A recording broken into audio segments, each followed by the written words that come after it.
What's going on, guys? It's the Draft Nerd, and today we're going to do a 2025 NFL mock draft. And now that we're going into week 5 of the NFL season, we kind of got a good idea of where teams are going to end up being in the draft.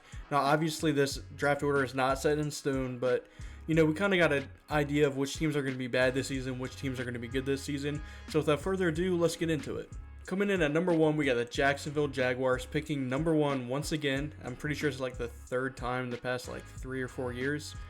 And we're going to look to go with, if the Jaguars are picking at number 1, I don't think you move on from Trevor Lawrence or anything like that. And I know it's popular to hate on Trevor Lawrence, but I still think he's a good quarterback. I'm going to look to go for someone on the defensive side of the ball. And a guy like Will Johnson, who hasn't been, elite this season so far, he's still a really good player. And he's one of the few superstars in this draft. Guys like Will Johnson, a Travis Hunter, maybe a T-Mac. There's not many blue chip guys in this draft, but I do think Will Johnson is one of them, and pairing him up with Tyson Campbell, that's a good way to start to try to fix that Jacksonville defense.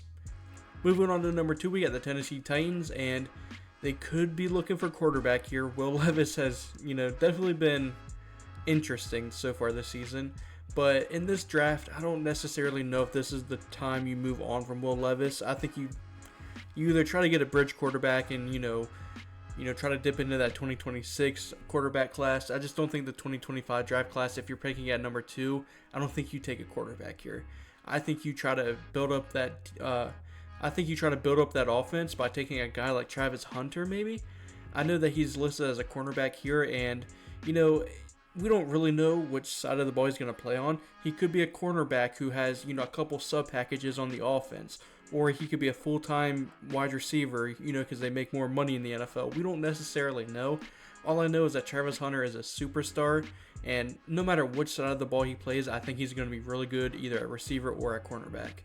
And the Titans could probably use both. Moving on to number 3 here, we got the New England Patriots, and it's very clear they need offensive line help. They need tackle help more specifically. And so it's really just a case of, do you take a Will Campbell or do you take a Kelvin Banks Jr.? I think Kelvin Banks Jr. is a little bit more lengthy. I think he could stick at tackle a lot better than a guy like Will Campbell, who might be a little bit, lacking in the length category, and a lot of people might talk about him as being a guard. I still do think he's a tackle, but I think Kelvin Banks is the more safer pick and the better tackle in my opinion. Moving on to number 4, we got the Cincinnati Bengals here at 4. I doubt this is where they're going to end up this season, but so far this season they haven't been great, so we got to pick in here at 4. And I think you look to go with a guy like Mason Graham. They don't really have much on that interior, and a guy like Mason Graham, who has had a bit of a quiet season so far, maybe not in the elite season he had last year, I still think he's a very, very good player.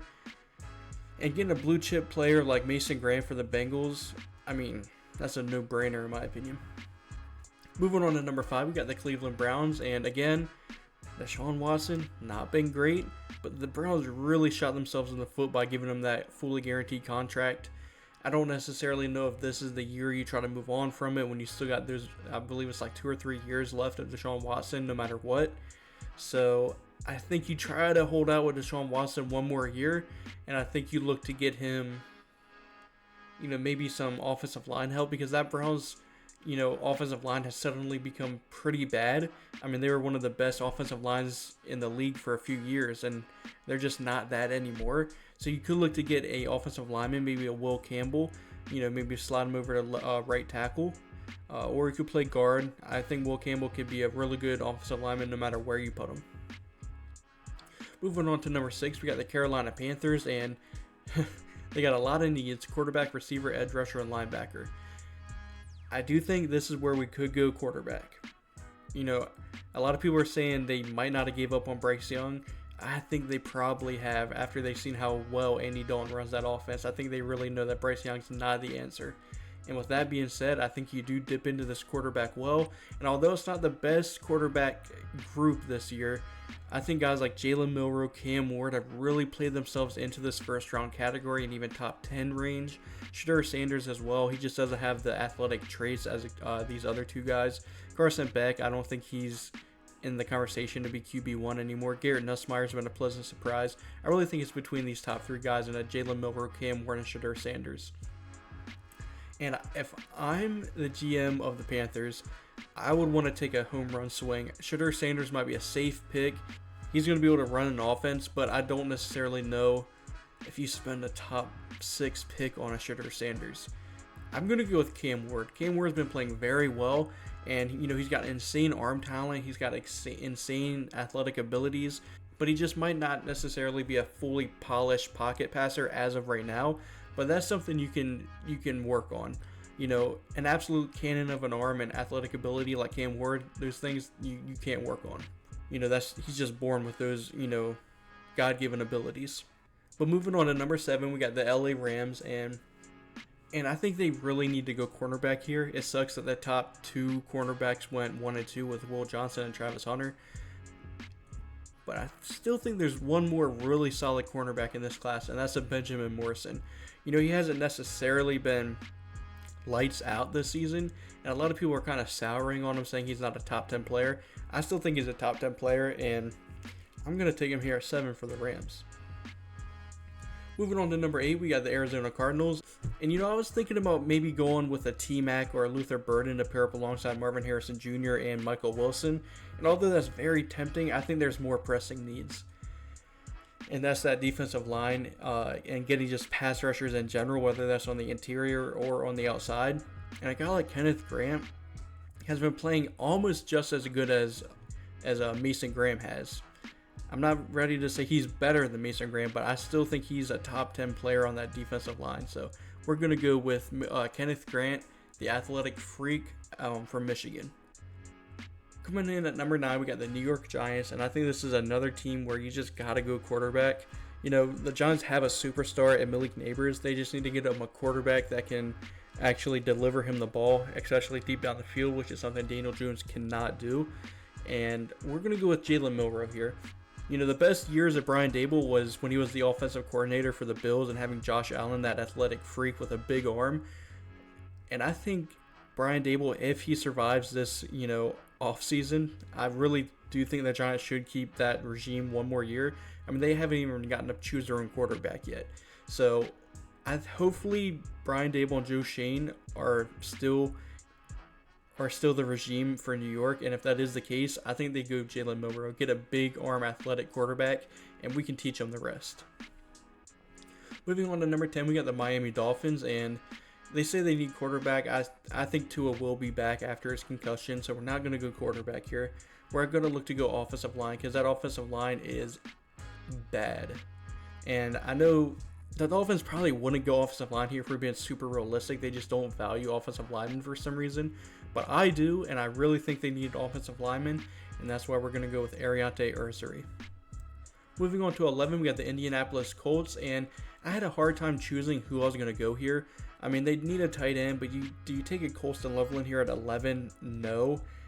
When you look at cornerbacks, Siobhan Ravel was a dream fit, but since he tore his ACL, is he going to be able to be a borderline top 10 pick? Not being able to go through that pre-draft workout and stuff like that. I don't know if he's going to be able to be a top 10-ish pick. Maybe, but probably not. And so, with that being said, the Colts still love their height, weight, speed freaks. And although Siobhan Ravel is that perfect description, Takario Davis isn't far behind. He's, I believe, like 6'3", 6'4", 190. That boy is big. So we're going to choose Takario Davis there at number 11. Moving on to 12 here, we got the LA Chargers, and I think this is where one of these 2 receivers go off the board in a Luther Burden or a Tetairoa McMillan. I'm leaning more towards Tetairoa McMillan, having Tetairoa McMillan be that X receiver, Ladd McConkey in the slot, and then Quentin Johnston being that deep threat. I think that's a really, really good receiver core. Moving on here to 13, we got the New Orleans Saints, and I really like Tetairoa McMillan's fit in New Orleans. Unfortunately, he's not on the board anymore. And so we're going to look to go edge rusher here. Cameron Jordan is obviously up there in age. I don't know if Chase Young is going to be able to be back. I don't know if they're going to be able to afford him. And if those 2 things are true, they're going to need an edge rusher. And getting a Nick Scoreton, who is a big boy at 6'4", 285, he can be that Cameron Jordan replacement for the Saints. Moving on to 14, here we got the Dallas Cowboys, and I think this is the perfect scenario for the Cowboys because they have Luther Burden and Ashton Jeanty that they can choose from. Brandon Cooks hasn't been great at all, and they obviously don't have a running back when they're relying on Ezekiel Elliott in 2024. Rico Dowdle was not a great running back to be your RB1. So it's really between Luther Burden and Ashton Jeanty. I'm leaning more towards Luther Burden just because the receiver is a little bit more valuable, and since this is such a deep running back class, the Cowboys could get, let's look. The Cowboys could get a Ollie Gordon, a Travion Henderson, a Kyle Monangai in like the 3rd round. You're not going to get a guy like Luther Burden in the 3rd round or the 2nd round, so we're going to go with Luther Burden to pair him up with CeeDee Lamb. Moving on to 15, here we have the Chicago Bears, and they just need offensive line help. They need to be able to protect their prized possession in Caleb Williams, and they haven't been able to do that so far. And so I'm going to go with Emory Jones here. You can try him out at tackle, and if he's not necessarily the best at tackle, you can move him into guard, and I think he'd be a very, very good guard. So either way, I think he's going to be a major help for the Chicago Bears. Moving on to 16, here we got the Green Bay Packers, and I've thought long and hard about this pick. I hate picking for the Packers just because it's so hard, but I think that they could be willing to take a swing on a Siobhan Ravel. He was very, very good, and I think he could have had a Quinion Mitchell type rise in the draft. A small school guy who I thought could have had a really good pre-draft workout process. He's not going to be able to have that, but the thought of pairing him up with Jair Alexander in that secondary, because besides Jair Alexander, they're pretty thin in the secondary, so we're going to take a swing on Siobhan Ravel. I know he tore his ACL, and he might not go this high in the draft now, but I just really love Siobhan Ravel. Moving on to 17 here, we got the Baltimore Ravens, and hear me out. I know they need offensive line help. They need right tackle and right guard, but when you look at the selection you have, Blake Miller, I wouldn't want to take here at 17. Jonas Savigny, maybe, but I don't know. Tyler Booker, same thing.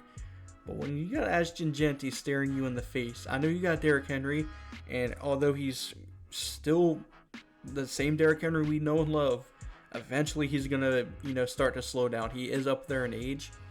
And just picture Ashton Jeanty and Lamar Jackson in that backfield. That is so scary. We got to do it. We got to do it. You can get offensive line in the 2nd round. Moving on to 18, here we got the 49ers, and I know I was just saying I didn't feel great about going Jonas Savigny here.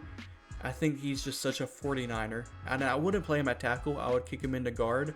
But either way, I just think he's such a 49er type pick. Moving on here to 19, we got the Philadelphia Eagles, and after trading away Hassan Reddick, they haven't necessarily had that pass rush that you become accustomed to seeing within Philadelphia. Nolan Smith is all right. Same with Bryce Huff. He's had a slow start to the season. Besides Jalen Carter on the inside, they really haven't been able to get any type of pass rush. So with that being said, we're going to take an edge rusher here because Howie Roseman loves his either offensive line or defensive line. And when you got a guy like James Pierce here who, it's kind of becoming a trend where it's like he's not, flashed a ton so far this season, but the athletic traits are absolutely there. And I think Howie Roseman is going to fall in love with a guy like James Pierce. Moving on to 20 here, we got the New York Jets, and this was one of the easier picks. As long as Aaron Rodgers stays another season, you're going to want to, just get him more weapons. Mike Williams might not be on this team next year. Malachi Corley he hasn't even really gotten any looks so far. Isaiah Bond, him and Garrett Wilson, that's just too good to pass up on. And I know Aaron Rodgers doesn't love rookie wide receivers, but I think Isaiah Bond would be a really good complement to Garrett Wilson. Moving on here to 21, we got the Las Vegas Raiders, and I think this is where we also go quarterback. Shedeur Sanders just seems like a Raider, and I think if Gardner Minshew is able to play solid in that, Raiders offense, replacing him with Shedeur Sanders, I think that would be an immediate upgrade, and I think Shedeur Sanders could just run the offense, even better than Gardner Minshew. And like I said, I know he doesn't have the athletic traits, but he's just a smart quarterback who's going to make the right play most of the time. Moving on to 22 here, we got the Denver Broncos. And I thought about going with defense here, but I just didn't really like the selection. And so I ended up looking at receivers and really falling in love with the idea of Emeka Egbuka here. You know, Cortland Sutton's that big outside guy. Getting Emeka Egbuka and to play that slot, and then maybe a Troy Franklin or a Marvin Mims being that deep threat on the opposite side. I think that's a good start for a receiving core. So we're gonna go with Emeka Egbuka here. Just get Boone Nix some more weapons. Moving on to 23 here, we got the Atlanta Falcons, and they traded for Matthew Judon, but besides him, they really don't have any pass rush production. And correct me if I'm wrong, I don't believe Matthew Judon got an extension so far from the Falcons. So if he decides to walk in free agency, the Falcons really have nobody. So getting a guy like maybe an Abdul Carter, Michael Williams, although I'm not the biggest fan of Michael. Princely Umamulin's been very, very good so far, but we're gonna go with Abdul Carter, that athletic freak who, maybe isn't the most polished pass rusher, but if he creates a better pass rush repertoire, he could be one of the better edge rushers in the league one day. So we're gonna go with him there at 23. Moving on to 24 here, we got the Detroit Lions, and I'm tired of watching Aiden Hutchinson be the only productive pass rusher for the Lions. So we're going to look to get him some help here. And I just spoke of him. We're going to go with Princely Umamulin, who is just having an insanely productive season there at Ole Miss so far. Moving on to 25 here, we got the Commanders, and they just need secondary help. Poor Mikey Sanders-Stills, trying to play outside cornerback and trying to guard a Jamar Chase. That's just not good. So we're going to get secondary help for the Commanders, and although it's a bit thin here, I think Denzel Burke is still a first-round caliber player, and just getting any type of secondary help you can is a good idea for the Commanders. Moving on here to 26, we have the Buffalo Bills, and I think this is finally where Malachi Starks goes off the board. I mean, he's a great talent, but when you're a safety, you just typically don't go too high in the draft unless you're a blue chip prospect.